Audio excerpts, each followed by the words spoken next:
Hey, can you just tell me a little bit about generational wealth? I am a macroeconomic guy. And when I look at things, the United States has only been around for 249 years. And the wealth that is getting ready to pass in the United States is going to be enormous.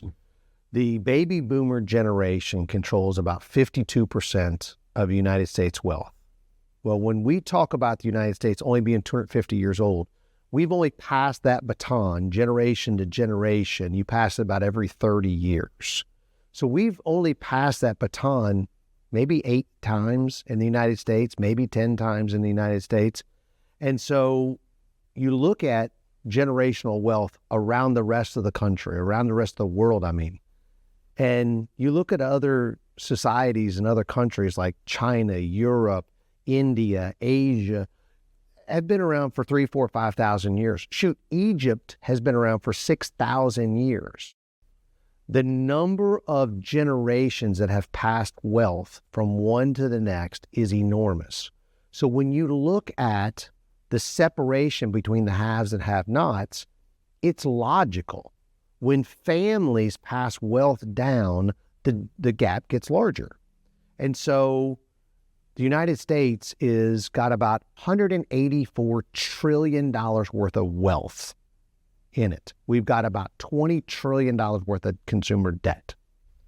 So we're going to have about $164 trillion is kind of the net worth of the U.S. consumer. The baby boomers control half of that, about 52% of it. The leading edge of the baby boomers is 79 years old this year. The trailing edge is 64. Average life expectancy in the United States is 78.99 years, 79 years. Over the next 20 years, we are going to see about 80% of the baby boomers pass, which means we're going to have about $7 trillion a year pass from one generation to the next. Now, to put that in context, when COVID hit and we sent checks to every person, every municipality, every business owner to help with COVID relief, we sent out about $7.1 trillion into the economy.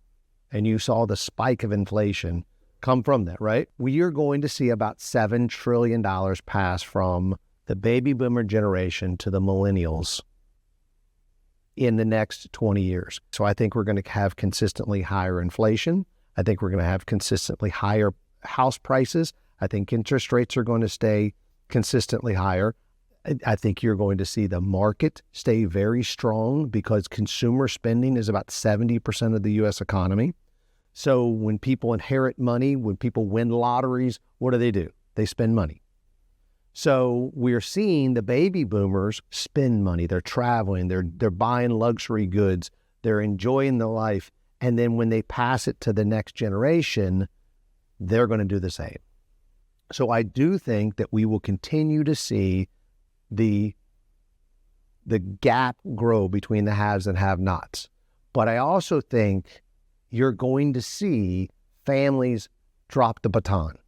And when I mean drop the baton, I mean mom and dad worked their whole lives and grew money and built wealth and pass it to the next generation. Well, in a relay race, if you drop the baton, you fall so much further behind the team in front of you. It's almost impossible to catch up. But I think what's going to happen is you're going to see families drop the baton.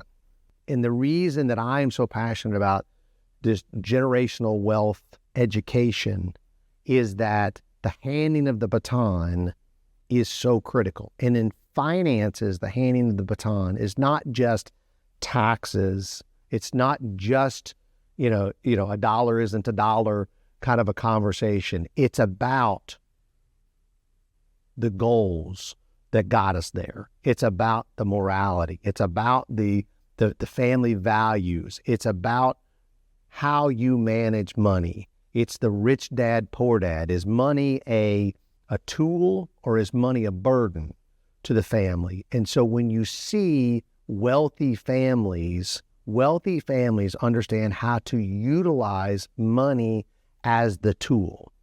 They educate their children about finances and money. And the families that I see that struggle the most are families that don't talk about money.